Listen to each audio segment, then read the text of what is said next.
धर्म चक्रवर्ती देवादिदेव परमात्मा महावीर स्वामी परम पुण्य के उदय से परमात्मा के शासन के अंदर में हम सभी को जन्म प्राप्त हो चुका है और ज्ञानी भगवान वर्तमान भाव में हमें मिले इस जन्म को चार रूप से दुर्लभ बताते हैं। कहाँ हुआ है अपना जन्म? आर्य देश में, आर्य कुल में, जैन कुल में मनुष्य के रूप में जब हमने जन्म प्राप्त कर लिया है तब हमें समझाते कि भाग्यशाली चार गति के संसार में इससे श्रेष्ठ दूसरा कोई जन्म नहीं है और ऐसा श्रेष्ठ जन्म अगर आपको मिल गया है तो इस जन्म में और कुछ भी करने की आवश्यकता नहीं है।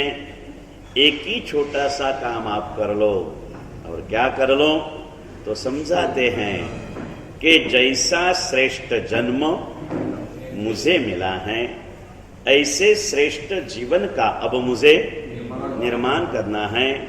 ऐसा एक छोटा सा शुभ भाव इस छोटे से हृदय के अंदर में आप जागृत कर दो और ऐसा एक छोटा सा शुभ भाव अगर इस छोटे से हृदय में जागृत हो जाए तो जीवन में बहुत बड़ा परिवर्तन आ सकता है। लेकिन रोज समझा रहा हूं ऐसे कि जीवन को श्रेष्ठ बनाने की बातें करना बड़ी आसान है। वास्तव में अगर जीवन को श्रेष्ठ बनाना हो तो उससे भी आसान है, लेकिन अब मुझे मेरे जीवन को श्रेष्ठ बनाना ही है ऐसा दृढ़ संकल्प करना बहुत मुश्किल है। और संकल्प रहित साधना यानी नींव बिना की इमारत जो देखने में सुंदर हो सकती है रहने में निश्चित रूप से जोखमी होती है। बाकी संकल्प अगर जो किया जाए तो संकल्प के बल से जानवर भी जिनवर बन सकता है। अद्भुत शक्ति इस संकल्प के अंदर में समाई हुई है और संकल्प हमें और कुछ भी नहीं करना है, एक ही संकल्प करना है। क्या करना है? जो मैं हूं वो मुझे बनना है। और मैं कौन हूं? इंसान का जन्म पाया मैं एक इंसान हूं और जैन कुल में जन्म पाया मैं एक जैन हूं। मुझे इंसान बनना है, मुझे जैन बनना है। बस इतना एक शुभ भाव हृदय के अंदर में जागृत हो जाए ना, फिर कुछ करने की आवश्यकता नहीं है। क्योंकि थोड़े दिनों के पहले मैंने एक कहावत आपको कही थी, वैसे तो पिछली साल कही थी। मेरे चातुर्मास के प्रवेश के बाद 2 साल बीत गए। कितने साल बीते? और 1 साल होगा, मैं जाऊंगा तब 3 साल पूरे करके जाऊंगा। एक तो अपना आध्यात्मिक वर्ष पूरा हो चुका भादरवा सुद चौथ को, कल हमारा सांस्कृतिक वर्ष संपूर्णता हो चुकी। और जब जनवरी आएगी तब हमारा पाश्चिमात्य ईयर भी पूरा हो जाएगा, फॉरेन ईयर्स भी हमारा क्लियर हो जाएगा। और रहते हैं इंडिया में लेकिन ईयर मनाते हैं परदेशियों का। मार्च एंडिंग के अंदर में अभी आपके चोपड़े चालू हो गए। जो भी है, चलो इस बातों में बोलने से कोई फर्क होने वाला नहीं है। समय अपने आप परिवर्तन कर देता है। कहते हैं ना कि जो काम कोई नहीं कर सकता वो कौन कर सकता? प्रदीप भैया, समय कर देता है। आप चाहे जितनी मेहनत करो, जो नहीं हो सकता वो समय के साथ होते रहता है। अपने आप सब कुछ होगा, लेकिन हम दुनिया का क्यों सोचे? अभी जो समय हमारे हाथ में है इसे हमें सफर नहीं बनाना है, सफल बनाना है। बहुत सालों के पहले, साधु जीवन के पहले 5-7 साल हुए थे, विहार यात्रा में गुजरात में अमूल सिटी, कौन सा गांव? आनंद। आनंद के पास विद्यानगर है, वल्लभ विद्यानगर कहाँ जाता? वहाँ पर अपना जैनों का हॉस्टल वगैरह है, मंदिर जी है, सब कुछ है। तो वहाँ पर स्टूडेंट वगैरह रहते अपने पढ़ाई वगैरह करने के लिए। 150-200 स्टूडेंट के बीच में रात्रि शाम को गए थे, सुबह विहार था।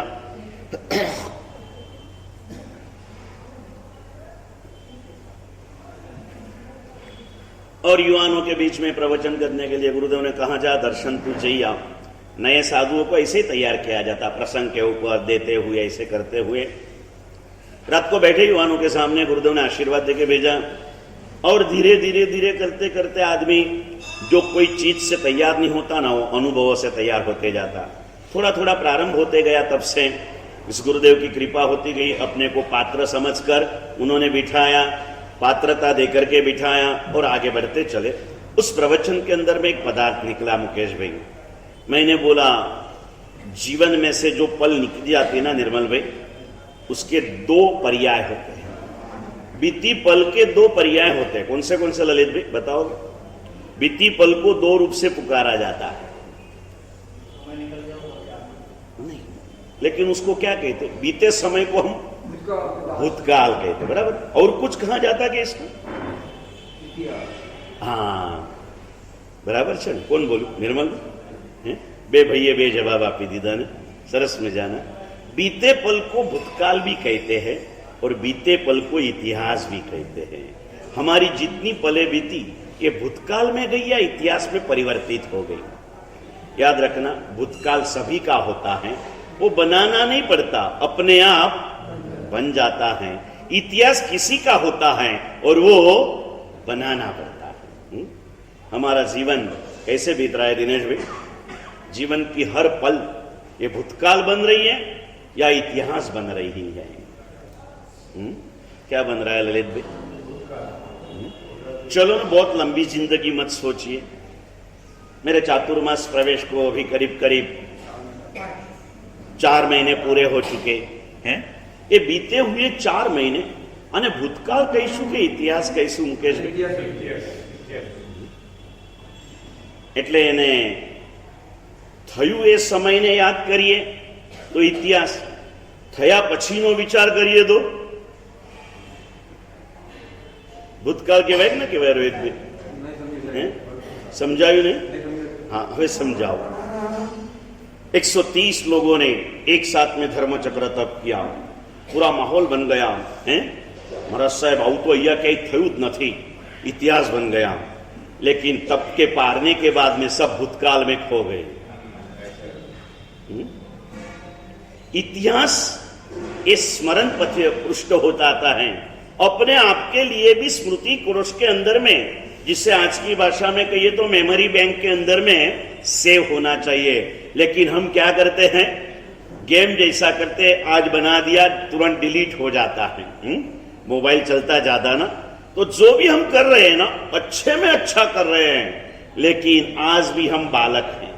मैंने कई बार कहा, बच्चे थे, बारिश के दिनों में नदी की गिल्ली रेती में मकान बना देते और समय हो जाए तो अपना मकान खुद ही गिरा के चले जाते।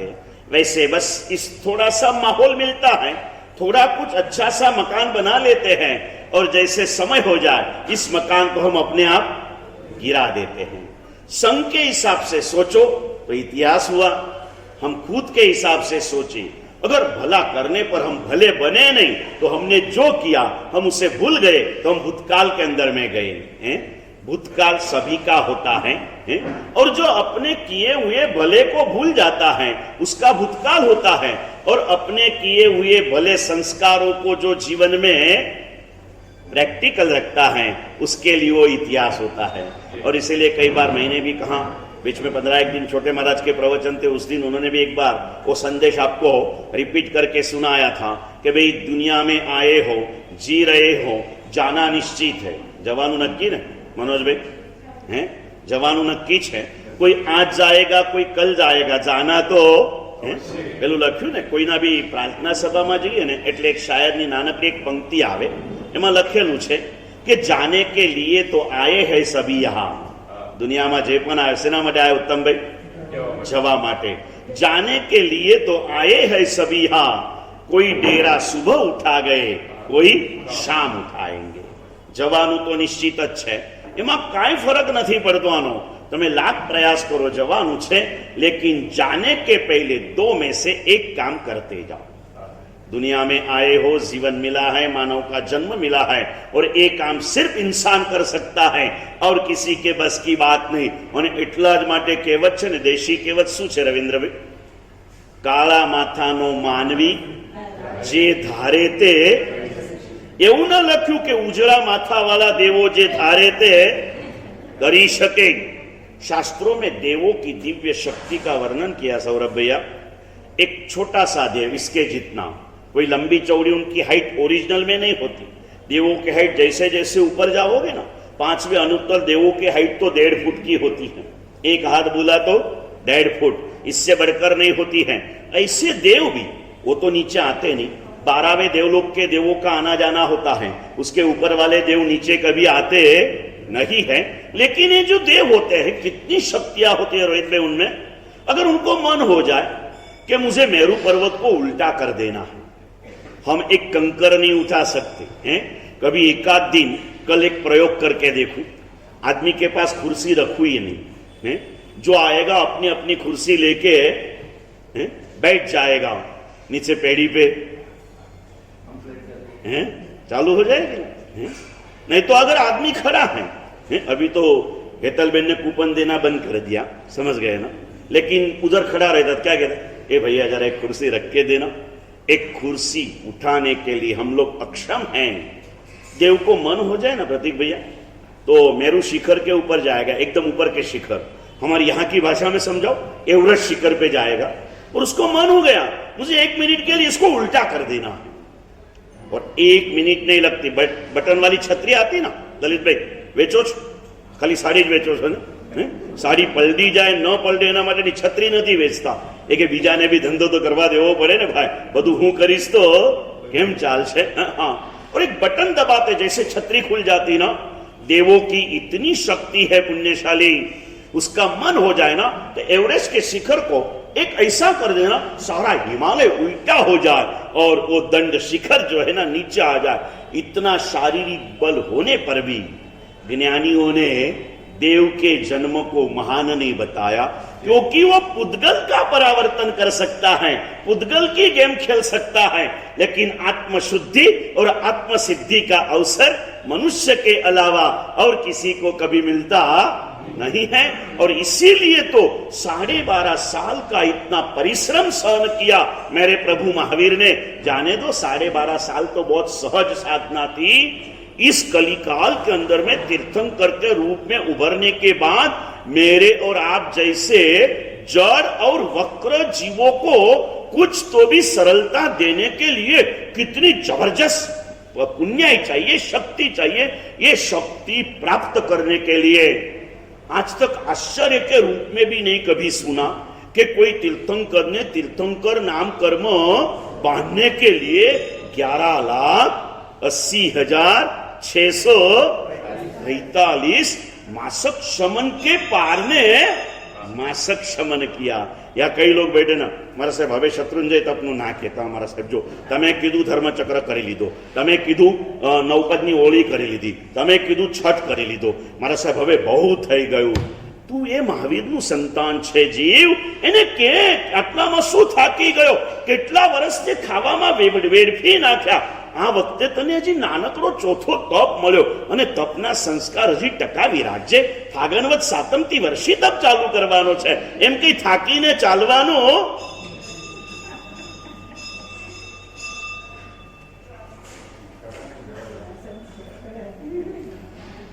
देखो मेरे कराने से कुछ होता ना तो सबसे पहले मूलचंद जी को मैं मंत्र वल्लभ बना के लेके जाऊं।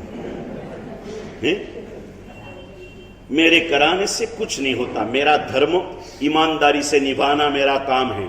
कोई संख्या का गणित कभी देखा नहीं है, देखना भी नहीं है, और निस्वार्थ निष्काम और निर्मल भावों से की गई प्रेरणा सामने जीवों के पात्रता के अनुसार निश्चित रूप से परिणाम प्राप्त करती है। सुबह सुबह अरुणाबेन छाती कार के आए मेरे सामने, जो महाराज साहब मैं कीधु तू ने उना 200 થશે 180 छठ થઈ ગયા।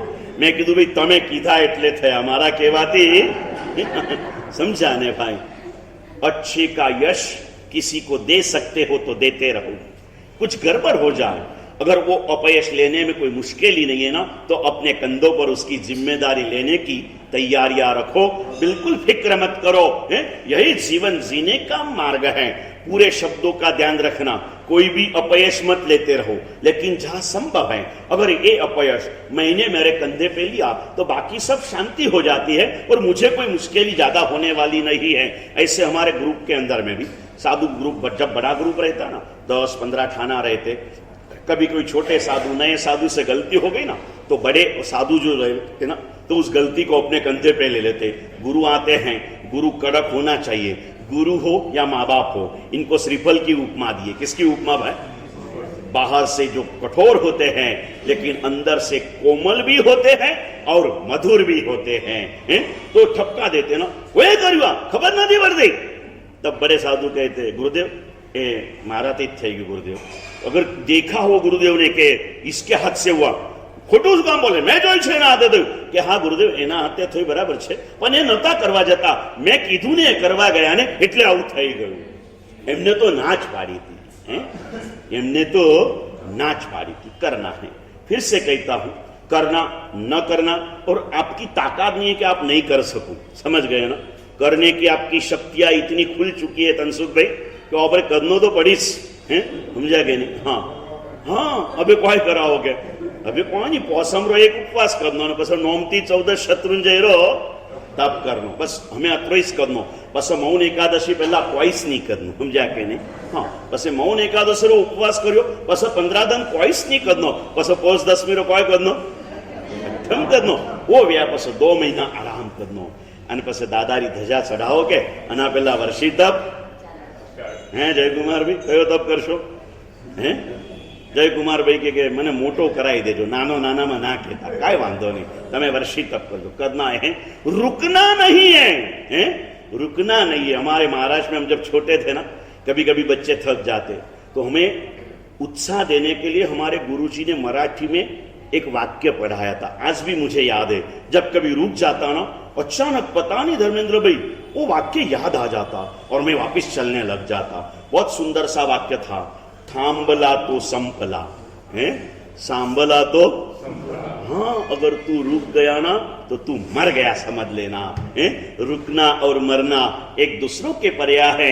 सत्कार्यों में साधनाओं में कहीं रुको मत, करते रहो करते रहो, एक दिन तेरी सांसें रुक जाएगी। घना आवीने के साहब अनुकूलता हो एटलू करिए साहब, अत्यारे आम छे अत्यारे आम छे अत्यारे आम छे। आ ललित भाई મને કેટલી વાર કે સાહેબ હવે સાહેબ દિવાળીમાં મને પ્રતિક્રમણ નહીં ફાવે, બસ પછી આવી જાય, દિવાળી ગઈ, બીજો દિવસ ગયો, કાલે બેસતું વરસ ગયું, હજી લલિતભાઈએ પ્રતિક્રમણ ચાલુ કર્યું, હવે આ લાગી ગયું, હૈયે લાગી ગયું, વાસ્તી આસ્તી આવી જશે। આજે ભાઈ બીજ છે ને ભાઈ, તો ભાઈ બીજના દિવસે સાધુ એટલે મોટા ભાઈ અને શ્રાવક એટલે નાના ભાઈ, એટલે બે ભાઈઓ ભેગા થાય એટલે માનવું તો પડે જ કિરણભાઈ, માનવું તો પડે ને ભાઈ। आना है, करना है, कुछ ना कुछ परिवर्तन समय के साथ हमारा होना है और होना है। कुछ भी नहीं करना, सिर्फ इंसान के भाव के अंदर में हम जो चाहे वो कर सकते हैं। चाहना हमारे हाथ में है, करना हमारे हाथ में नहीं है। अगर बुरा चाहोगे तो बुरा हो जाएगा, भला चाहोगे तो भला हो जाएगा, और कोई किसी कर नहीं सकते। सिर्फ इंसान की ये शक्तियां है, એટલે તો લખાઈ ગયું કે કાળા માથાનો માનવી જે ધારે તે કરી શકે। બાકી શારીરિક બલ કહો ના, પૂજ્ય સિદ્ધસેન દિવાકર સુરી મહારાજા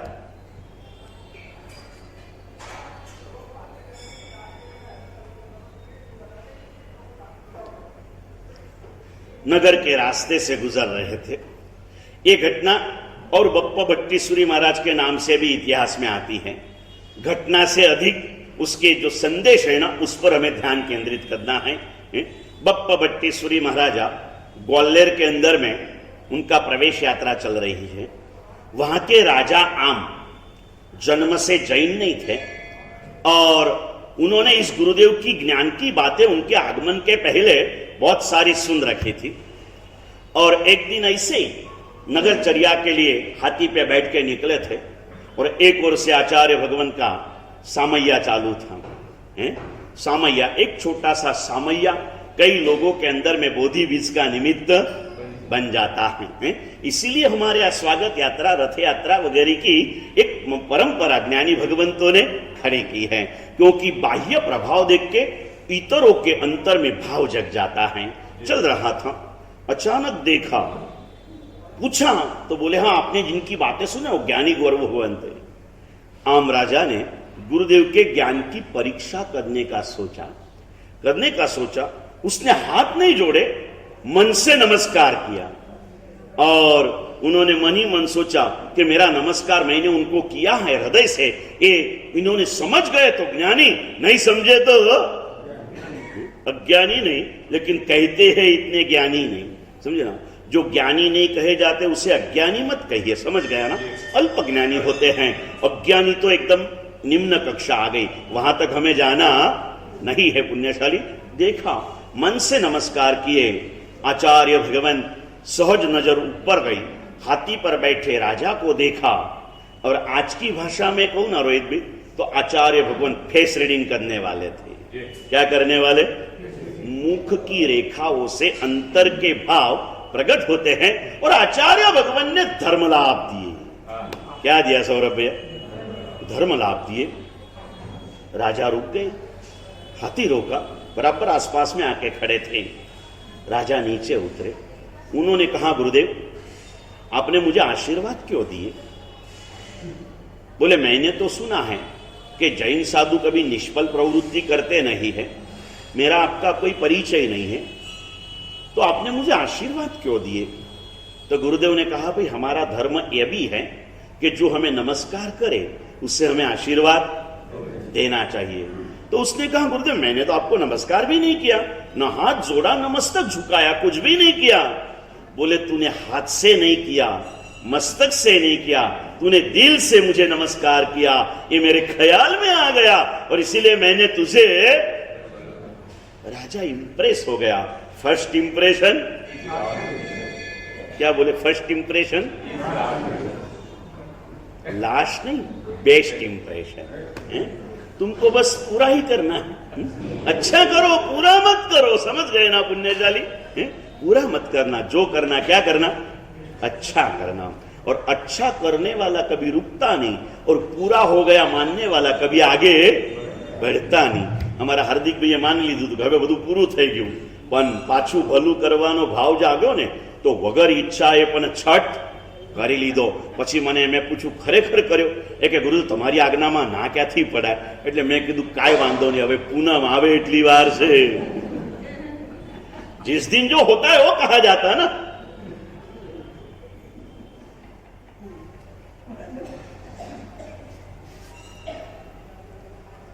धर्म लाभ दिया, आशीर्वाद दिया। राजा इंप्रेस हो गए, हाथ जोड़कर अब अभी हाथ जोड़े, बोले गुरुदेव आपने सही कहा, लेकिन आपने दिया आशीर्वाद तो दिया, लेकिन अब आशीर्वाद में धर्म लाभ क्यों बोले? मैं तो राजा हूं, मैं राजा हूं, आपने मुझे अर्थ लाभ देना चाहिए, राज्य लाभ देना चाहिए, संपत्ति लाभ देना चाहिए, धन लाभ देना चाहिए, पुत्र लाभ देना चाहिए, इसके बजाय आपने मुझे धर्म लाभ क्यों दिया? बोलिए तो आजाद भैया। बहुत सुंदर समझाया। बोले अगर मैं तुझे आयुष्मान भव का लाभ देता ना तो अधिक से अधिक आयुष्य सात्वी नारकी का होता है। अधिक से अधिक आयुष्य कहां होता है? निगोद की बात भूल जाओ, उसके पश्चात सबसे अधिक आयुष्य कहां होता है जय कुमार भाई? सातवीं नारकी में 33 सागरोपम का आयुष्य होता है। अगर मैं तुझे आयुष्मान भव का आशीर्वाद देता तो सातवीं नरक में भी तू जा सकता था। अगर मैं तुझे पुत्र लाभ का आशीर्वाद देता तो अधिक से अधिक पुत्र तो इस कुत्ते को भी हो जाते हैं। एक डिलीवरी में डजन भर बच्चे जन्म पाते हैं ना। कितने होते हैं भाई? जन्म भर। एक सांप, एक सर्पिन, नागिन जब बच्चे को जन्म देती ना, एक साथ में सैकड़ों अंडे छोड़ देती है, होता है। अगर मैं तुझे पुत्र लाभ का आशीर्वाद देता तू कुत्ता भी बन सकता था, हैं? तू कुत्ता भी बन सकता था। अगर मैं तुझे धन लाभ का आशीर्वाद देता ना तो तू एकेंद्रिय में भी जा सकता था, हैं? अभी थोड़े दिनों के पहले छोटे महाराज से हमारी ऐसी बात हो गई, हंसते हंसते। उनका कुमारपाल चरित्र अधूरा है ना, तो कुमारपाल के चरित्र की छोटी सी घटना याद आ गई। मैंने उनको याद दिया, मैंने बोला नम्र घटना याद आ गई। कौन सी? तो एक चूहा था। कुमारपाल जंगल में दर दर घर घर भटक रहा था। थका हुआ कुमारपाल पेड़ के नीचे बैठा हुआ था और उसने देखा एक दृश्य। वो इधर बैठा था, यहां एक पेड़ के पास एक चूहा था। वो पेड़ के पास रहे, उसके दर के अंदर में जाके एक एक सोना मोहर लाता, इधर रखता, दूसरी लाता, इधर रखता, तीसरी लाता, इधर रखता, एक के ऊपर एक करके ऐसा सुंदर सा मेरू बना दिया, गिन गिन के रखा। थोड़ी देर उसके ऊपर चढ़ा, बहुत नाचा, थक गया, वापिस एक एक करके मोहरे अंदर रखने के लिए वो चला गया। धन लाभ तो पशु को भी हो सकता है। वैसे शास्त्रों में लिखे हुए धन, जो दबे हुए धन रहते ना, दाटेला धन, ये क्या क्या हो, इसमें लिखा है सबसे अधिक धन नालियेरी के झाड़ में नीचे मूल के अंदर में होता है। अगर मैं तुझे धन लाभ का आशीर्वाद देता तो तू एकेंद्रिय भी बन सकता है। मैं तुझे राज्य लाभ का आशीर्वाद देता ना तो राज्य तो गुंडे भी दे लेते हैं। घनी वखत आजना काल प्रमाणे कहूं ने, पैसा कमावा कई बહુ મોટી વાત નથી, पैसा तो दाऊद જેવા भी कमाई લે છે। તમે સુકૃત કેટલું કરો ને એ એનો વૈભવ છે। પૈસા એને લક્ષ્મી બને છે, એનો કઈ મતલબ નથી। अगर मैं तुझे राज्य लाभ का आशीर्वाद देता, ये हो जाता, अधिक आयुष्य नरक का होता, तू नरक में चले जा सकता। लेकिन मैंने सभी आशीर्वादों का आशीर्वाद धर्म लाभ दिया। अगर तुझे धर्म की प्राप्ति हो गई ना तो तू अल्प आयुष्य में भी अनल्प गुण और पुण्य को प्राप्त कर आत्मा का कल्याण कर सकता है। अगर धर्म के माध्यम से तुझे धन प्राप्त हुआ ना तो सुकृत करके सत्कार्यों के द्वारा तू अपने धन को भी सफल कर सकता है। चाहे लंबा आयुष्य मिले न मिले, धर्म लाभोस्तुते। बहुत सुंदर संपूर्ण श्लोक, अभी मुखपाठ नहीं है, लेकिन लिखा कभी ए करता तो ए होता, ए करता तो ए होता, ए करता तो ए होता। सबसे अच्छा आशीर्वाद कौन सा है पुण्यशाली? धर्म लाभ। और इसीलिए हमारे गुरु भगवान आपको कौन सा लाभ देते? कोई आके कहते मारा साहब तबियत बिल्कुल सारी नहीं रहती, एक सारो वास्केप नाखो ने, अमे कहीए धर्म लाभ। ए जाए ત્યારે બીજો આવે, મારા સાહેબ આ છોકરાની પરીક્ષા છે ને ભણેલું યાદ જ નથી, વાસ્કેપ નાખો ને, અમે કહીએ ધર્મ લાभ।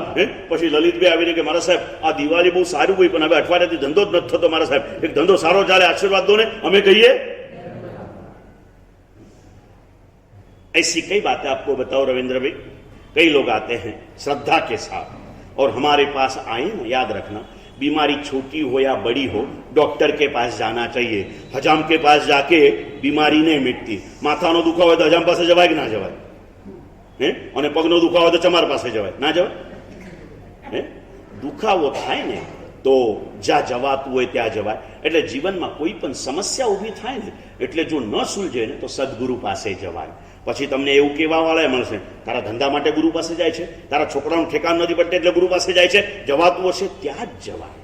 તારા છોકરાનું ઠેકાણું ના પડતું હોય તો ગુરુદેવ કહેશે છોકરાને લઈ આવો, એને ખાનગીમાં બેસીને એવી સમજાવવાની કોશિશ કરશે, ભાઈ જવા દે, સંસાર અસાર છે, બની જાય તો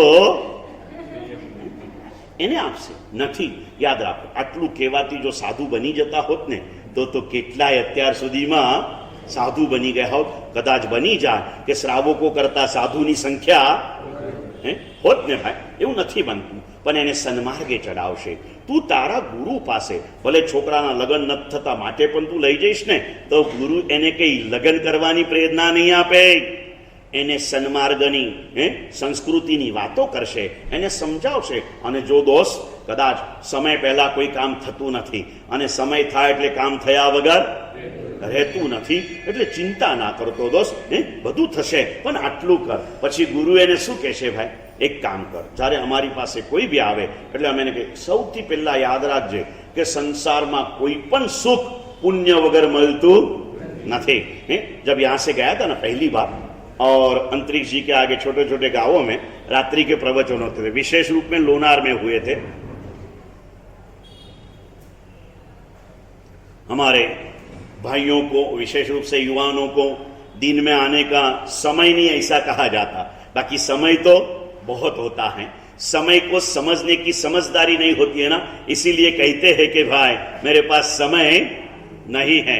और जहां रुचि होती है ना वहां समय अपने आप निकलता है। हम छोटे थे ना, हमको मराठी में कहावत सिखाई थी कि आवड असेल तर सवर होते। आवड असेल तर, इतकं तर मराठी येतं ना तुम्हाला की नाही येत? समझलं का नहीं समझ लो? समझ लो। अगर रुचि हो ना तो अपने आप समय निकल जाता है पुण्यशाली, जहां जिसकी रुचि होती है निकल जाता है। लेकिन मान लो नहीं है तो फिर इनके लिए हमारे गुरु भगवान रात्रि प्रवचन भी रखते हैं।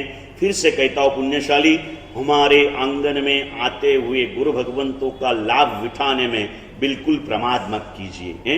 जब ऐसे दो चार भी युवान हमारे सामने बैठते हैं ना, तो हमें लगता है, कोई आके कहता मारा साहेब केવો સમય છે, કાલે ધર્મ રહેશે કે નહીં રહે? કીધું તારા મારા કરવાથી નથી રહેવાનું, પ્રભુ કહીને ગયા છે 21,000 વર્ષ સુધી રહેવાનો છે। અને દરેક વખતે સમય એનો એ જ હતો। ઘણા બધા આવીને એટલી બધી હોશિયારીની વાતો કરે, સાહેબ આજના છોકરાઓનું શું થશે? પેલા તારો વિચાર કરને ભાઈ, છોકરાનું તો ભલું કરવા હું બેઠો છું, તારે હરકત થવું નથી ને છોકરાની ચિંતા કરે છે। 55 વર્ષે તારે રાત્રિ ભોજન છોડવું નથી અને છોકરો અઠવાડિયે એકવાર હોટેલમાં જાય એની ફરિયાદ લઈને તું આવે છે। પણ બાપ જ નથી સુધર્યો તો છોકરાને સુધારવાની વાત ક્યાં કરીએ? પછી હું કહું ને, પ્રતિકને કહું, બેટા પપ્પા કોઈ દિવસ હોટેલમાં નથી જતા, તું કેમ જાય છે? કે ગુરુદેવ જવા દો ને, મારા પપ્પા હોટેલમાં ભલે નથી જતા, આજે 60-62 વર્ષની ઉંમર થઈ, હજી ચોવ્યાત નથી કરતા ગુરુદેવ। અને પછી મને શું કહેવા આવે કે અને અમે તો મિત્રો છે, અમારી તો ઉંમર છે ને હોટેલમાં જવાની। કેટલા વર્ષ સુધી હોટેલમાં જવાની ઉંમર હોય? તો છે ને, જેમ ભારતના કાયદામાં છે ને, આટલા વર્ષ સુધી આ કરી શકાય, આટલા વર્ષ સુધી આ કરી શકાય, એમ હોટેલમાં કેટલા વર્ષની ઉંમર સુધી જઈ શકાય કિરણભાઈ?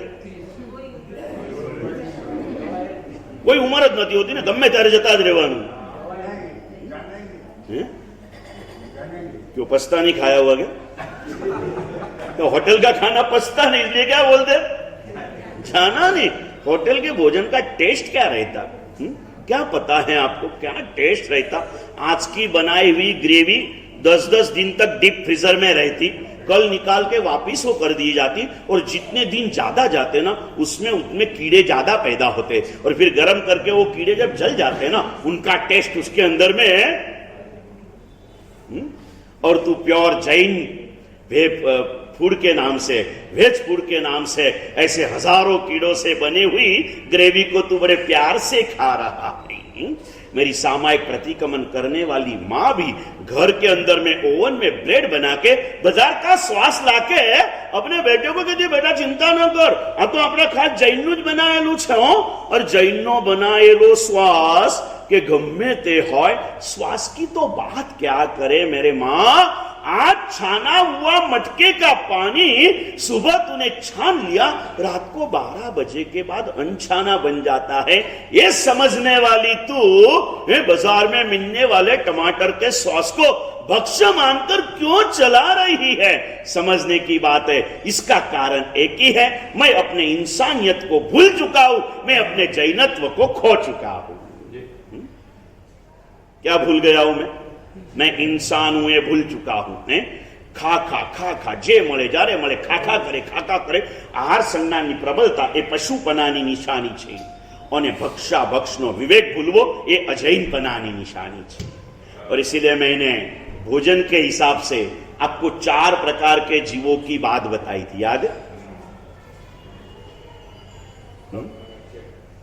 पूरा साल बीत गया, हमारा सब जूना चोपड़ा बदा काढ़ी नाख्या ने भाई।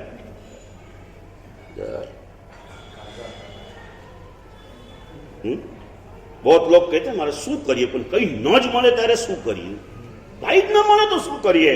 और उसके हिसाब से मैंने भोजन के निमित्त से जीवों के 4 प्रकार बताए थे। निर्मल भाई याद आवे छे? यस और नो? ना है मारे साहब थोड़ी हिंट आपो ने। चलो हिंट आपू। मैंने आपको एग्जाम्पल दिया था, आप जा रहे हो बेटे पोते के साथ में जा रहे हो। पहले जमाना था, लंबे प्रवास में बीच में पूछने आता था आदमी घर से भातानो डब्बो लईने निकलता। हवे નથી રહ્યું। અહીંથી નીકળશું 10 વાગે અંતરિક્ષી પહોંચી જઈશું, ત્યાં નાસ્તો કરી લઈશું, ત્યાંથી સેવા પૂજા કરીને જમીને નીકળશું, સાંજના ચોવ્યા રહ્યા કરીશું। पूरे प्लानिंग के साथ चलते हैं, लेकिन अचानक यहां से निकले सुबह 8 बजे अंतरिक्ष जी पहुंचने की गिनती से। मेरे मैंने आपको दृष्टांत दिया था, और यवतमाल के घाट में गाड़ी रुक गई, और अचानक मोदी जी ने लॉकडाउन जाहिर कर दिया है। और फिर अचानक अंदर से अपने आगे ना पीछे, ना कोई ऊपर नीचे, ना कोई देने वाला और ना कोई नहीं मिला। और उस समय में याद आवे छे हिंट आपी में तमने गंदवार खाए एने पशु कहवाय। अधिक लंबा नहीं करता इस चीज को, वहां पर एक गंदा खोराक पड़ा था और जानवर खा रहे थे। भूखे बच्चे ने दादाजी को कहा, दादाजी पेलू खवડાવો ने बहु भूख लागी छे। त्यारे दादाजीए माथे हाथ फेरवीने कीधो के दीकरा आ गंदू गंदू छे, ए पशु खाय, मानस न खाय। દીકરો થોડો સમજી ગયો। થોડી વાર એની નજર આ બાજુ ગઈ અને 4-5 એવા છોકરાઓ, એને બી દિવાળી હતી પણ દિવાળીમાં બદલવાના કપડા એની પાસે નહોતા। એ જ ફાટેલા તૂટેલા મેલા ને ગંદા ગોબરા કપડા, એની પાસે નાવા માટે સાબુ તો શું પાણી નહોતું, કપડા કાઢે તો બીજા બદલે શું, એવી દશામાં એ હતા। અને એવા છોકરાઓ એક ઢગલો પડેલો અનાજનો અને એ વીની વીનીને ખાતા હતા। એઠવાડ પડેલો હતો, ગંદવાડ નતો। પાછું પોતરાએ કીધું, દાદા એ તો ખવાય ને, પેલામાં તો તમે મનાઈ દીધું માનસથી ન ખવાય। એટલે અહીંયા શું કીધું તમે? બેટા એ તો ગરીબ ભિખારીના છોકરા છે, આપણે તો સારા ઘરના છોકરા કહેવાઈએ, આપણે એવું ન ખવાય, થોડું સહન કરવું પડે બેટા। પછી છોકરો ન સમજે ને એટલે દાદા પોતાની આખી હિસ્ટ્રી કે, દીકરા તમારે તો પહેલી વાર આવો અવસર આવ્યો, તારા દાદાએ તો એટલી મહેનત કરી છે બેટા। અને દાદાના મહેનતની વાતો કરે। બેટા જતા હતા અમે ચાલી ચાલીને પહાડો ચડીને ઉઘરાની જતા હતા, તમારી ખબર નથી મને, અમારા દાદાને અમે જોયેલા છે। ગામડાઓમાં રહેતા, ચારે બાજુ પહાડોની વચ્ચે ગામડું, અને અઠવાડિયામાં 3 વાર આજે આ પહાડ ઉપર રહેલા પેલા છૂટા છવાયા ઝૂંપડાઓમાં ઉઘરાની જવાનું, આજે આ બાજુ જવાનું, ચાલીને નીકળવાનું, સાયકલ બી જાય નહીં ત્યાં। આ મહેનત કરેલી યાદ આપે, દાદા તારા દાદાએ કેટલી ભૂખ તરસ સહન કરી છે ને, ત્યારે તમને આજે આ કેસરિયા દૂધ, કેસરિયા દૂધ કો કે એનર્જી ડ્રિંક્સ કો, કેસરિયા દૂધના જમાના ગયા। આજના બાળકને શું ભાવે સૌરભભાઈ? એનર્જી મિલ્ક ભાવે ને, એને કેસરિયા દૂધ ન ગમે, નથી ભાવતા ઘણાને આજે બી કેસરિયા દૂધ ન જોઈએ। શું જોઈએ ભાઈ? એનર્જી ડ્રિંક જોઈએ। સમજાવો અને કે ના આપણે ભિખારી નથી। એટલે વાત કરેલી, ગંદવાડ ખાય એને પશુ કહેવાય, એઠવાડ ખાય એને ભિખારી કહેવાય। ગાડી ચાલુ થઈ ગઈ, થોડીક આગળ પહોંચી ગઈ અને ત્યાં પેલા આખા ડેમના કિનારા ઉપર મોટી હોટેલ છે, પણ લોકડાઉન ચાલુ થયું એટલે બીજું તો કાંઈ નથી। પેલા માલિકે છેલ્લો આંટો પડ્યો હતો અને 2 જણા ઘરના જ હતા ખાવા વાળા, એટલે છેલ્લામાં છેલ્લા આંટામાંથી ગરમ ગરમ રોટલા ઉતારવાની તૈયારી હતી અને ઝુનકા ભાકરનો ઝુનકો ગરમ થઈને તૈયાર હતો। અને ત્યાં તમારો ડ્રાઈવર પૂછવા માટે ગયો, ડ્રાઈવર એટલે મિત્ર જ હતો પણ વૈષ્ણવ હતો કે અગરવાલ હતો, અને પૂછવા માટે ગયો, એને કીધું કે ગરમ ઝુનકો તૈયાર છે અને રોટલા ઉતરી રહ્યા છે। એટલે તમને બી ઈચ્છા થઈ ગઈ, પણ પેલા કીધું કે निर्मल भाई देखो बाकी सब तो अच्छा है, लेकिन उसमें वो प्याज डाले हुए हैं, मुझे पता है कि आप प्याज नहीं खाते हैं। और ये वक्त भूख्यो छोकरो कही दे कि ना दादा मारे खाવું જ છે, ત્યારે એને તમે સમજાવો કે એક વાર ખવડાવી દો। मैंने 4 बातें आपसे बताई थी, चलो जल्दी से इसका रिटर्न में आता हूं। गंदवार खाए એને પશુ કહેવાય, એઠવાડ ખાય એને ગરીબ કહેવાય, ચોખ્ખું ખાય એને અજૈન કહેવાય, અને ભક્ષજ ખાય એને જૈન કહેવાય। યાદ આવે છે? બરાબર આવી ગયા? યાદ રહેશે? સમજાવશો બાળકોને? પહેલા પોતાની જાતને સમજાવશો, ક્યારે પણ અભક્ષ નહીં ખાઓ ને। હવે અભક્ષ ખાવાની સિઝન ચાલુ થાય છે, કારતક સુદ 11 થી લગ્નની સિઝન ફૂલ જોશમાં છે। આ વખતે એટલા બધા લગ્નો છે, એટલા બધા લગ્નો છે કે જ્યાં પૈસા ખર્ચીને જવા માટે લોકો તૈયાર છે, પણ ફ્રીમાં ધર્મચક્ર તીર્થની યાત્રા કરવામાં નામ લખાવવાની તૈયારી નહોતી ને ભાઈ। એટલે આટલો માંગલિક પ્રસંગ કેન્સલ કરવો પડે ને, બરાબર છે ને ભાઈ? હવે જેને જેને સંગપતિમાં લાભ લીધો નિર્મલભાઈ, એને આવીને મને પૂછવું જોઈએ કે ના પૂછ સાહેબ તમારા હિસાબે આ સુકૃત હતું, મારે તો 27 બોલાઈ ગયા એટલે બોલાઈ ગયા, હવે મારે ઘરમાં રખાય, હવે તમે કોઈ ખાડામાં નાખું। એ પોસ્ટપોન્ડ એટલે હવે પોસ્ટ ને પોન્ડ જ થવાનું, તમે સમજી લેજો, સમજ્યા કે? મને વાનિયાનું પોસ્ટપોન્ડ બધું ખબર હોય કે હું છું તો વાનિયો, સમજે? એક વસ્તુ સમય પસાર થઈ જાય ને પછી એનું કંઈ બહુ મહત્વ નથી હોતું। પછી મને નિર્મલભાઈ પાછા વાનિયા ખરા ને, ચાલો સાહેબજી બીજું કંઈ માંગી લેશે એના બદલે, પછી હા પણ સાહેબ વર્ષિદવાળાને શત્રુંજયની યાત્રા કરવાની હશે ને, જો તો તમે કહો તો 27 ઉપર 1 મીંડું વધારીને હું આપીશ, પણ હું કંઈ બાકી ના રાખું। બોલ્યો એટલે બરાબર ને ભાઈ? પણ તું બધું તને જ આપીશ, મને શું આપીશ? મને શું આપીશ ભાઈ? સાહેબ હું આખો તમારો થઈ ગયો ને, પછી કીધું ચાલ તું મારો તો મારી સાથે જા. સાહેબ ભલે ને અહીંયા તો અહીંયા, પણ છું તો છોક તમે કોના છો ભાઈ? मन बहुत चोर न कीजिए, एक ही संकल्प मन में करना है. सुंदर अवसर मिला है मनुष्य में, है जन्मों में श्रेष्ठ मनुष्य का जन्म है. धर्मों में श्रेष्ठ जैन धर्म है, और जैन धर्म के अंदर में साधना करने के लिए सभी श्रेष्ठ तत्वों का समीकरण है. और इस श्रेष्ठ तत्वों के अंदर में 3 विशेष तत्व ज्ञानियों ने बता दिए. भाई सभी श्रेष्ठ हैं, सभी श्रेष्ठ हैं, लेकिन इस 3 से श्रेष्ठ न भूतो न भविष्य. जैन शासन के मंत्रों भी हजारों हैं, लेकिन मंत्रों में श्रेष्ठ ओंकार मंत्र है. जैन शासन के तीर्थ भी हजारों हैं, लेकिन तीर्थों में श्रेष्ठ शत्रुंजय हैं. એ દિવસે મને વાત કરી નિર્મલ ભાઈ કે સાહેબ પેલો ગિરનારનો સંત તમે શત્રુંજયથી કાઢો, જલ્દી કરાવો ને કે. મેં કીધું એવું જરૂર થોડું છે ભાઈ, હું ત્યાં ક્યારે જવું કઈ નક્કી નથી. અત્યારે અહીંયા છું, અહીંથી મને ભદ્રાવતી કે ઓસગરમ તો લઈ જાય. શત્રુંજય શત્રુંજય શત્રુંજય માટે જે ભાવ જાગે ને એ બીજા માટે જાગતો. એટલે મને એ વખતે યાદ ના આવ્યું રોહિતભાઈ, અમે નાના હતા ને એટલે એક નાનકડી કહેવત અમારા ગુરુજીએ શીખવાડેલી વિપુલભાઈ. કેટલાક લોકો એવા વિચારવાળા હોય, ખાઈતર તુપાસી નાહીતર ઉપાસી. નિર્મલભાઈ બાજુ કહી દીધું કે અમારે કઈ કહેવાની જરૂર નથી. હે કાઢીશ તો શત્રુંજય નો, નહીં તો અહીંથી શત્રુંજય જઈએ કે ના જઈએ, ભદ્રાવતી જઈએ કે ના જઈએ, શત્રુંજયના સંદેશને જીવનના દરેક ક્ષણોની અંદરમાં ઉતારી લઈએ. 23-24 વર્ષ પહેલા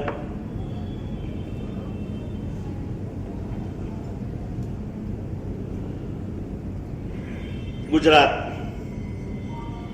શત્રુંજયની યાત્રા કરવા નીકળો ને એટલે વચ્ચે વટામન ચોકડી આવે, ત્યાં પણ આપણું તીર્થ છે.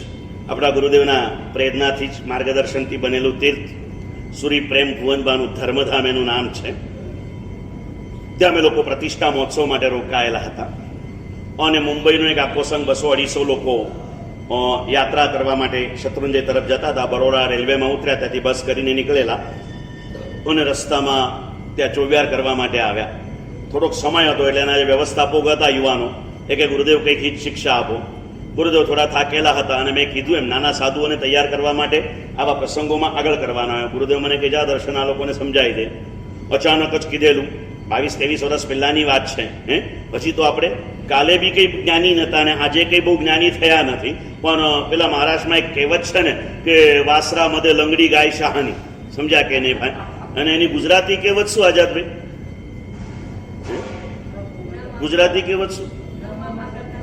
હા, ન મામા કરતા કેનો મામો સારો, એમ નહીં. પણ ભાઈ પેલી એક બીજી કહેવત એ છે, પણ એ એટલી બધી ફિટ નથી થતી. એક કહેવત છે ગુજરાતીમાં, આઝાદભાઈને ભૂલથી પૂછાઈ ગયું, રવિન્દ્રભાઈને પૂછવું પડે, કેમ કે એ તો મારવાડી છે ને.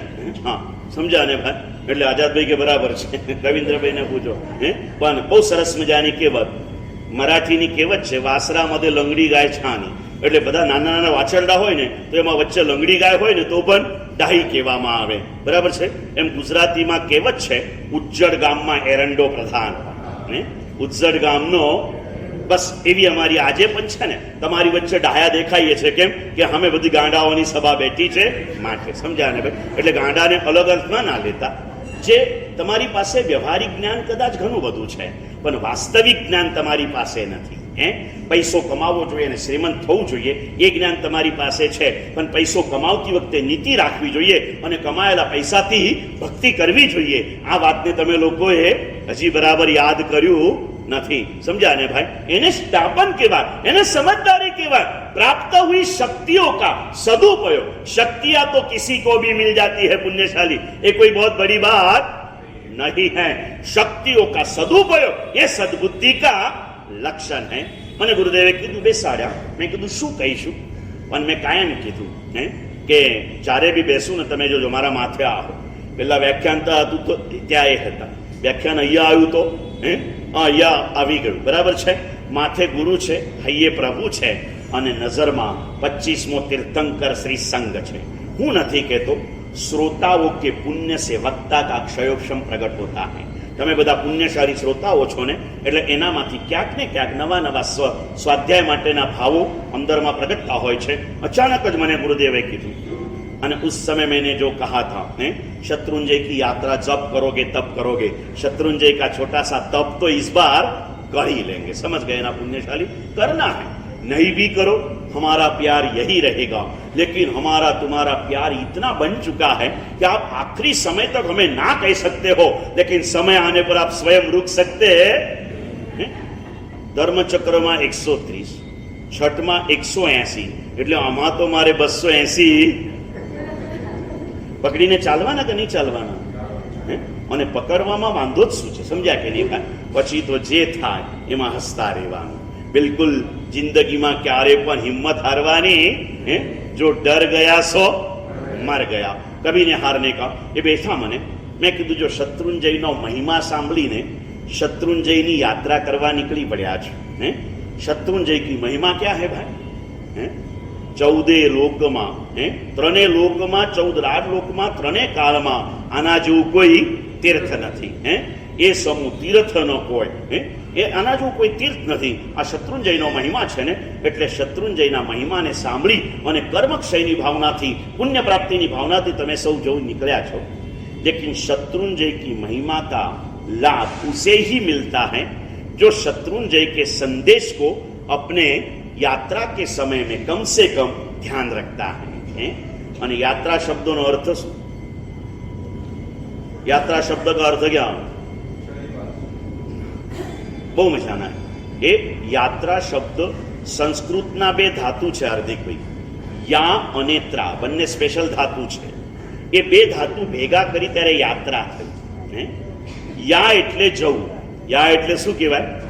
અને ત્રા એટલે રક્ષણ કરવું। ત્રા એટલે શું પંડિતજી? રક્ષણ કરવું। હવે યાત્રાનો અર્થ શું કિરણભાઈ? જ્યાં જવાથી તારા આત્માનું સંરક્ષણ થાય ત્યાં જવું, એનું નામ। સમજ્યા લલિતભાઈ? યાત્રાનો અર્થ આ છે।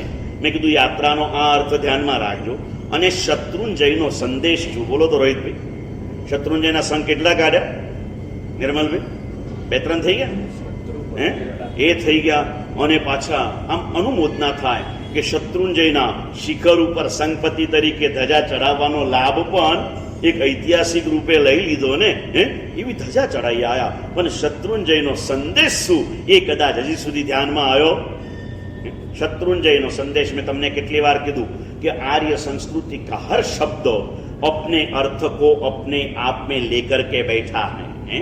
शत्रुंजय નું બીજું નામ સિદ્ધાચલ પણ છે। નાના મોટા 108 નામ છે, પણ વધારે પ્રસિદ્ધ શું છે ભાઈ? શત્રુંજય। વધારે પ્રસિદ્ધ શું છે ભાઈ? શત્રુંજય વધારે પ્રસિદ્ધ છે ને। તો શત્રુંજય કેમ વધારે પ્રસિદ્ધ થયો? કેમ કે શત્રુંજયમાં જઈને જે મેળવવાનું છે ને એ ભાવ शत्रुंजय शब्दनी अंदर में समाયેલો છે। शत्रुंजय ये शब्द में एनो संदेश है। मैंने कहा उनको गुरुदेव के आशीर्वाद से, कृपा से जब भी जाता हूं, हमारे यहाँ संस्कार है, छोटे महाराज भी जब प्रवचन देने को आते, हम जब जाते तो हम हमारे गुरुदेव का आशीर्वाद लेके जाते। और गुरु जब मस्तक पर हाथ रखते ना, 1 सेकंड की प्रक्रिया होती है, लेकिन वो एक शक्तिपात होता है। गुरु हमें शक्ति देकर के भेजते हैं ना। चाहे 5 मिनट की प्रेरणा हो, चाहे घंटे भर का प्रवचन हो, गुरु हमें उस निमित्त से उतनी ही शक्ति देते हैं। भाई 5 मिनट में बतावानु है એટલે बतावी देजे। और उनके लिए थोड़ा सा 15 मिनट का समय था, गया, पहले यात्रा का भाव समझाया, अब शत्रुंजय का संदेश आपको समझाओ। शत्रुंजयનો મહિમા બધાને જ ખબર છે। શત્રુંજયનો સંદેશ કોને ખબર છે? પ્રતિક શત્રુંજય જઈ આયા કે નહીં જઈ આયા? પછી સુધી ગયા જ નથી જિંદગીમાં? પાલિતાના શત્રુંજયની યાત્રા જ નથી કરી। એટલે પાલિતાના એટલે જ શત્રુંજય। પાલિતાના ગામનું નામ છે, શત્રુંજય તીર્થનું નામ છે। આપણા તીર્થનું નામ શું? શત્રુંજય। શત્રુંજયની તલેટીમાં પાલિતાના ગામ હમણાં વસ્યું છે। શત્રુંજય તો શાશ્વતો છે, પાલિતાના ગામ તો પૂજ્ય પાટલિપ્ત સુરી મહારાજના ભક્તિથી એમના ભક્ત બની ગયેલા નાગાર્જુન નામના યોગીએ વસાવ્યું છે। આ કશું જ તમને ખબર નથી ને? પ્રભુજી જાઉ પાલિતાના ગામ કે मन मारू। ऐसी कई सारी बातें हैं ना। ऊंचा ऊंचा शत्रुंजयना शिखरो देखाय, पालिताना मकानो देखाय नहीं लख्यु। शू लख्यु भाई? शत्रुंजय की यात्रा है। कितना देखो, कितनी अज्ञान दशा। शत्रुंजय जय आया पूछू तो ना पाड़ी, અને પાલિતાના જઈ આયા કીધું। પાલિતાના ગાંવ है, तीर्थ का नाम क्या है भाई? शत्रुंजय। कहीं भी जाए तो शू कहવાનું भाई? પાલિતાનાની यात्रा करी आया नहीं। कोनी यात्रा? शत्रुंजयनी। शत्रुंजय शब्द में शत्रुंजय का संदेश है। फर्स्ट संदेश तंसु में मैं समझाव्યું એમને। शत्रुंजय બે શબ્દો ભેગા થયા। जय जी धातु, जय धातु, विजय प्राप्त करो। अज्ञात रूप है उसका। जय बोला तो तू विजय प्राप्त कर ले, आशीर्वाद। शत्रुंजय, किसके ऊपर विजय प्राप्त कर ले? तो शत्रुओं के ऊपर तू विजय प्राप्त कर ले। और शत्रु कौन? तो अभ्यंतर शत्रु, तेरे आत्मा के जो भी शत्रु हैं। अभ्यंतर शत्रु को और थोड़ा सा एक्सपांशन करो। तेरे आत्मा का अहित गिरने वाले जो भी हैं, इन सब के ऊपर विजय प्राप्त कर ले। मतलब है આપણે શું કહે? અંતર શત્રુ કે આપણે શું કહી દે? કામ, ક્રોધ, મદ, મત્સર, माया नहीं, ये तो है ही है। ये आत्मा में रहे हुए शत्रु हैं। लेकिन आत्मा हमारे आसपास रहने वाले भी अगर हमारा आत्मा का अहित करने वाले हैं तो हमें उनसे क्या करना चाहिए? अपने आप को दूर रखना चाहिए।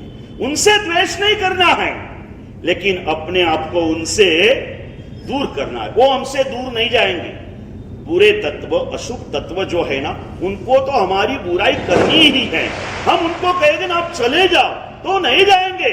वो आपको समझा के, फंसा के, फौसला के आपकी बुराई करने में कहीं पीछे नहीं हटेंगे। अब दूसरा रास्ता एक ही है, हम उससे दूर हट जाए। અને એટલે પેલી સ્તુતિ આવે ને હાર્દિકભાઈ કે હે પ્રભુ આનંદ દાતા ज्ञान हमको दीजिए, शीघ्र सारे अवगुणों को दूर हमसे कीजिए। बराबर है ना? है? इसको मैं थोड़ा अलग रूप से कहता हूं।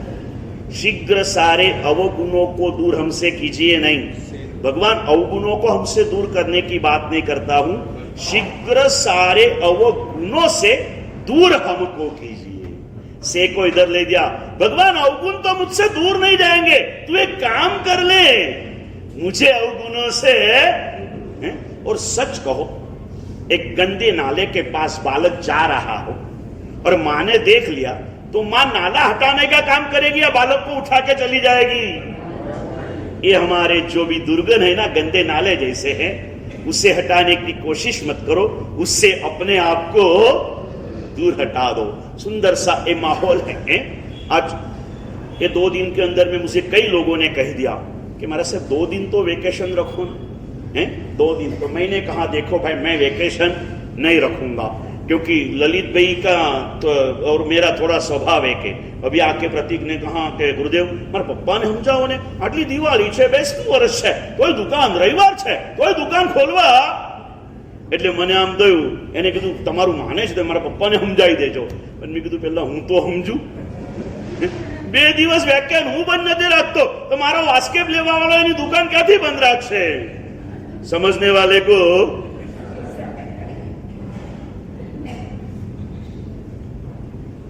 इसमें भी फर्क है। बंद रखने जैसी चीज को बंद रखो, चालू रखने जैसी चीज को बंद मत रखो। समझ गया ना पुण्यशाली? हर एक का। और ये भी बात है, इसका कहना भी सही है। तो इनके बात बताई, ऐसी सारी मनस्थितियों में आप भी फंसे हुए हो। समझ गया ना? तो भी सौभाग्य है કે લલિતભાઈની સાથે પ્રતીક આવે છે। હજી મનોજભાઈનો છોકરો કોણ છે મેં જોયો હોય તો મને ખબર નથી કે આ મનોજભાઈનો છોકરો છે। સમજ્યા કે નહીં? ઉત્તમભાઈનો તો અમારા મહારાજ સાહેબને પેલું હરપીસ થયું ને ત્યારે ખબર પડી કે ઉત્તમભાઈને પણ છોકરો છે। ને તો પ્રતિગમન પછી સત્સંગ કર્યા વગર જલ્દી જલ્દી દોડી જતા, એટલે મને એમ કે દુકાનમાં એકલા જ હશે। પછી ખબર પડી કે ભાઈ એને એમ થાય છે કે પેલો ગલ્લો ઉપાડીને જતો ન રહે, એટલે એને પકડવા જાય છે। क्या भरोसा किसका भाई? कोई कोईनु नथी रे, कोई कोईनु नथी रे। पेलो आवे ने आ मारो दीकरो ने आ मारो बाप छे, आ मारी घरवाली ने आ मारी मात छे, मर्या पछी साथे कोई आवतु नथी रे, कोई नथी रे। शत्रुंजय हमारा आत्मा का अहित करने वाले जो भी है वो हमारे हित शत्रु है, इनसे अपने आप को दूर हटाते हो, चाहे जितने प्यार का नाटक करते हो। हमना आवे ने हमारा साहेब लगभग 5-7 वक्त नहीं नम्र वल्लमार 4-5 वक्त हमलाई दीधु कि संसारी कैसे होते हैं। कूड़ू कूड़ू हेत कीधु एने साचू मानी लीधु, अंत काले दुख दीधु रे संसारियामा। कूड़ू कूड़ू એટલે શું? કૂડું मतलब ખોટું, કૂડા વચન બોલ્યા બોલો ને અતિચારમાં। કૂડું मतलब ખોટું, ખોટો ખોટો પ્રેમનું નાટક કર્યું, એને તે સાચું માની લીધું અને છેલ્લા એને તેને શું દીધું ભાઈ? दुख दीदू संसारियामा। संसार पूरा ऐसा है, व्यवहार में रहो डूबो मत, व्यवहार में रहो डूबो मत। समंदर के अंदर में आज कई ऐसे लोग आते हैं, देश विदेश से आते हैं, इंडिया नागपुर वाले भी बंबई चले जाते हैं और समंदर में गेटवे ऑफ इंडिया के पास में एक नाव लेकर के घूमने के लिए जाते हैं। लेकिन समंदर में घूमने के लिए जाते हो, डूबने के लिए जाते हो? डूबने के लिए नहीं। बस संसार को ज्ञानियों ने समंदर की उपमा दी है, इसमें घूमते रहो, डूबो मत। इस भावधाराओं में चलना है पुण्यशाली। और साचू कहो निर्मल भाई, आटली बधी घराकी आजे जो दुकान खोली ना होत तो કેટલી નુકસાની આ શાસનની પેઢીને મેં પહોંચાડી હોત ને। जिन શાસનની પેઢી ભગવાને કેટલો ભરોસો મૂકીને મને આ પેઢી પર બેસાડ્યો છે ને ભાઈ, અને આવતા આવતા આજે સવારથી પાછો પગ લંગડો થઈ ગયો છે। નાના મહારાજને ખૂબ સમજાવ્યું કે ના તમારે મને વ્યાખ્યાન અપાવવું છે ને એટલે તમે લંગડો છો કે સમજા કે નહીં ભાઈ? મેં કીધું ના ભાઈ ના, ये गुरु शिष्य का प्यार देखने के लिए सच्चा शिष्य बनना पड़ता है, इसके बिना ये दिखता नहीं। पुण्यशाली एक बहुमान नहीं कि गुरुदेव तमें बैसो, और दूसरी थोड़ी नेगेटिव बात बताओ, शायद उनके मन में होगा 5-10 लोग भी नहीं आएंगे, अपन क्या कलाक घंटा पर समझ गए क्या? चलते रहता है। लेकिन और हम लोग अभी कैसे तृप्त हो चुके, क्या 5 आए 50 आए मन को समझाते हैं। एकलो मानस आवीने बैसे तो कलाक गप्पा मारिए कि ना मारिए भाई? प्रार्थना आवीने कोई एकला बेसी जाए तो गप्पा मारिए कि ना मारिए? जो एक जना साथे गप्पा मारी सके तो 10 जनानी सामे स्वाध्याय केम न थई सके? थई ज सके छे। करवाना छे स्वाध्याय समय। और इस चातुर्मास में इन्होंने बहुत कुछ संभाल लिया। अपनी मुश्किलों को भी भूलकर, जब मेरी मुश्किलें उनसे कई गुना अधिक थी ना, तो उन्होंने अपनी मुश्किलों को हटाकर इस पूरे अभियान को उन्होंने कहीं रुकने दिया नहीं पुण्यशाली। और ये अभियान चलता रहेगा, चलता रहेगा। कब तक चलता रहेगा भाई? 25 मार्च तक चलता रहेगा। यानी मेरे को उन्होंने डेडलाइन दे दिया, समझ गया? એટલે 25 સાલનું વ્યાજનું મુહૂર્ત મંગાવી લેજો। डेडलाइन आ गई भाई। और ऐसे भी ये भूतपूर्व मंत्री है ना, तो उन्होंने दिया, कैशियर है ना, खजांची है, हाँ ब्याज में खर्चो आपी देजो, समझ गए ना? थोड़ो महंगो से खर्चो मारो, आपी देजो, समझाने भाई। कोई चीज की मना नहीं है। जैन शासन महान है, समय के साथ चलते रहेंगे। दर्शन वल्लभ सूरी चले जाएंगे। सदगुरु साधक के हृदय में से कभी जाते नहीं है। थोड़ा सा स्थान हृदय के अंदर में गुरु तत्व को दे दीजिए। जीवन के अंदर में थोड़ा सा स्थान गुरु तत्व को दे दीजिए, आपका बेड़ा पार हो जाएगा। जन्मों में श्रेष्ठ मनुष्य का जन्म, धर्मों में श्रेष्ठ जैन धर्म। जैन धर्म की सभी साधनाओं श्रेष्ठ, उसमें 3 श्रेष्ठ तत्वों की विशेष उपासना। मंत्र जपो नवकार, मंत्रों में श्रेष्ठ नवकार है। सारे दुनिया के सभी देवों में श्रेष्ठ अरिहंत भगवान हैं, और सभी तीर्थों में श्रेष्ठ शत्रुंजय तीर्थ है। शत्रुंजय का संदेश विपुल भाई हृदय में लेके जाना। शत्रुंजय कहे छे, तू तारा शत्रुओं ऊपर विजय प्राप्त कर ले। और हमारा इस दुनिया का सबसे बड़ा शत्रु कौन है जयेश भाई? સૌથી મોટો શત્રુ આપણું પોતાનું મન, જે દરેક સારા કામમાં આપણને ઓપ્શન શોધીને મૂકી દે છે। ના માનશો એનું, મારું જ માનજો, સમજાને ભાઈ? મારું કીધું કરજો, દર્શન વલ્લભનું નહીં। હું એટલે ગુરુ, સદગુરુ। गुरु के वचन का, गुरु के भावों का स्वीकार करना है? मुझे कल बोला था यहाँ से जाने के पहले सब नाम लिखा के जाना, और कल थोड़े ही नाम आए तो मुझे नम्रमा ने कहा गुरुदेव कोई બધા નાચ પાડે છે, હવે બહુ થઈ ગયું, બહુ થઈ ગયું, બહુ થઈ ગયું. મેં કીધું તું બી આ સમજ થોડો, બે દાડા આરામ તો કરવા દે. આપણે પાચમથી નામ લખો ને, આપણા માટે દરેક તિથિ સારી છે, આપણે કઈ એકમ જ જોઈએ એવું કાંઈ નથી. અને મેં કીધું ફિકર નહીં કર, દાદા મુનિ સુરતનો સુવર્ણ ધ્વજારોહણના વાઇબ્રેશન ઇતવારીની આસપાસમાં એટલા બધા ભરાઈ ગયા છે ને, અને એનો પ્રભાવ કેટલો. आज न्यूज आए कहाँ करिए कि इतने सारे फटाके फूटे लेकिन नागपुर की हवा प्रदूषित नहीं हुई. अब इनको जाके बोलो, क्योंकि नागपुर की हवा में मुनि सूरत दादा का सुवर्ण ध्वजा का नाद गूंज रहा है ना. इस नाद ने हवा को प्रदूषित होते हुए કેમ ન થઈ ભાઈ? મુંબઈમાં પ્રદૂષણ થઈ ગયું, ફટાકડા એક જ કંપનીના હતા, શિવા કાશીમાં બનેલા હતા, ત્યાંથી થોડા મુંબઈ ગયા, થોડા કાશી ગયા, અને થોડા એ જ ફટાકડાએ મુંબઈની હવાને પ્રદૂષિત કરી. નાગપુરની કેમ નહીં થઈ? બીજું શું કારણ હોય? મને કહો તો ખરા. કારણ આ છે, દાદાની સુવર્ણ ધજાના ભાવો જે દરેકના ભક્તોના હૃદયમાં ભર્યા છે ને, એ આસમાન સુધી આંબાયેલા છે. અને આસમાનમાં પહોંચેલા એ વાઇબ્રેશનોએ નાગપુરની હવાને પ્રદૂષિત બનતા અટકાવી દીધી છે. અને નાગપુરની બહારની હવા પ્રદૂષિત ન થાય તો દાદાના ભક્તોની અંદરની હવા બી પ્રદૂષિત નહીં થાય. એ વર્ષી તપ ચાલુ કરીને જ દાદાની ધજા ફરકાવશે. એ પેલા ફરકાવશે બી નહીં. ઘરનો હે, સમજ્યા ને ભાઈ? ઘરનો એ કીધું એટલે કોના માટે કીધું? એમ हाँ, सुंदरता से आगे बढ़ना है. आज कल भी प्रवचन चालू है. परसों के दिन विशेष रूप से आपको कहता हूं, जो भी 2 दिन बाहर गाम गए हो, परसों रात तक उन सभी को बुला लेना. परसों के दिन यानी चौथ के दिन तारीख 5 महाराष्ट्र के श्री पूज्य यशोदेव श्री महाराज, एक एक बातें आप सुनोगे ना उनके जीवन की, तो लगेगा कि कली काल में भी ऐसे महापुरुष होते हैं. एक छोटी सी आपको सैंपल पीस बताऊं. ये ऐसे एक महापुरुष थे कि वो जब रोज सुबह सूर्य मंत्र का जाप करने के लिए बैठते ना, पहले 10-1 मिनट की आद्य विधि रही थी हमारी, शासन देवों का आह्वान, सभी पीठिकाओं का आह्वान, ये सारे करके और जैसे संकल्प के साथ जाप प्रारंभ करते ना, वो 5 से 1.5 फुट ऊपर हो जाते अपने आप, पीछे पूरा तेज वर्तुल फैल जाता. ये रोज की गतियां थी, रोज की गतियां थी. ऐसी कई सारी गतिविधियों से भरपूर जिनका जीवन था ना, इस जीवन की थोड़ी सी झलके प्रवचन के माध्यम से. और 4 साल के पहले उनके स्वर्गारोहण का सुवर्ण वर्ष मनाया गया. उस निमित्त से लेकर टेक्नोलॉजी के जमाने के अंदर टेक्नोलॉजी के माध्यम से इस जीवन चरित्र का श्री संघ को दर्शन कराने के लिए एक वहां पर जो उनकी समिति वगैरह थी, वहां पर नासिक संघ वालों ने एक उनके जीवन के ऊपर एक फिल्म बनाई. मिटल डाउन प्रोडक्शन वालों ने इसके ऊपर पूरी फिल्म बनाई. योग संयोग ऐसा आया, जो कुछ तैयार हुआ ना, 50वें साल की फिल्म भी 50 मिनट की बन चुकी. कितने दिन की? कितने मिनट की? 50 मिनट की. और जो भी देखता है ना इस फिल्म को, उसके अंतर में भी वैराग्य की ज्योत प्रकट होती है. सुंदरता से इस फिल्म को भी यहाँ पर बताया जाएगा. 9:15 से अपना रूटीन टाइम जो है, इसके अंदर में फिल्म भी बताई जाएगी, थोड़ा प्रवचन भी होगा, और ऐसे हिसाब से हो जाएगा पुण्यशाली.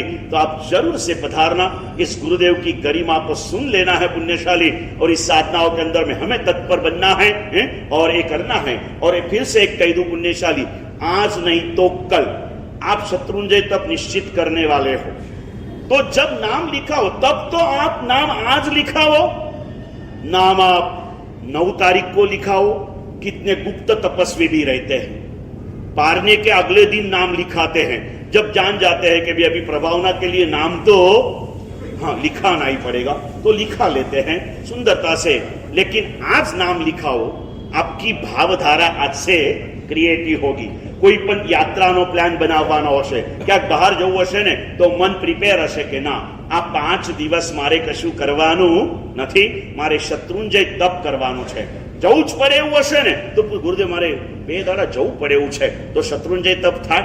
હું કહીશ કે થાય, ચિંતા ન કર, જ્યાં જવું હોય ત્યાં જજે, પણ શત્રુંજય તપ કરીને જજે, એ સારે પ્રસંગ આएंगे, करना है पुण्यशाली। अगर आपकी श्रद्धा है ये, आज आपकी श्रद्धा आपको जवाब दे तो आज नाम लिखा देना રોહિતભાઈ, હે તમારે તો હવે સજોડે જ બધું કરવાનું છે વર્ષે તપ સુધી, ત્યાં સુધી કઈ પાછું હટવાનું નથી, સમझा ने भाई, અને એ રીતે આગળ વધવાનું છે। हम सब आगे बढ़ेंगे। कल फिर से इसी समय पर पधारना पुण्यशाली, 9:15 बजे आओगे, 10:30 बजे छोड़ दूंगा और उसके साथ में चलेंगे। परसों है, आज तक मेरा कभी कभी आपने मान लिया है ना, एक चीज के अंदर में आप भक्ति की बात मानते हो, ज्ञान की बात मानते हो, तप की बात मानते हो, लेकिन अभी तक मेरी चारित्र की बात का आपने स्वीकार नहीं किया। लेकिन परसों के दिन हो सके तो सामायिक के अंदर में जरूर पधारना। हम स्वयं एक सामायिक करते ना राजेंद्र भाई, तो हमें एक सामायिक का पुण्य मिलता है, लेकिन कोई गुरु भगवान के संयम की अनुमोदना जब हम करते हैं ना, सामायिक कोई होती है, इतनी ही होती है, लेकिन गुरु भगवान के जितने साल का चारित्र होता है ना, उसकी अनुमोदना का पुण्य हमें संप्राप्त होता है। एक अद्भुत जीवन। उनके दीक्षा के दिन ऐसे कहा था पूज्य वल्लभ सूरी महाराज ने कि आज कली काल के शालीभद्र की दीक्षा हो रही है। उनका धन वैभव बताया, उनका गुण वैभव बताया, उनका ज्ञान वैभव बताऊंगा, कई ऐसी बातें आपको बताऊंगा पुण्यशाली, आप समझोगे यार क्या है, इस काल में भी ऐसे गुरु भगवंत हो गए। हृदय के अंदर में अवभाव की धारा के साथ इस भाव भ्रमण की मुक्ति को हम सब आगे बढ़े, यही मंगल कामना। परमात्मा की बातें के द्वारा भाव से क्षमा याचना। मंत्र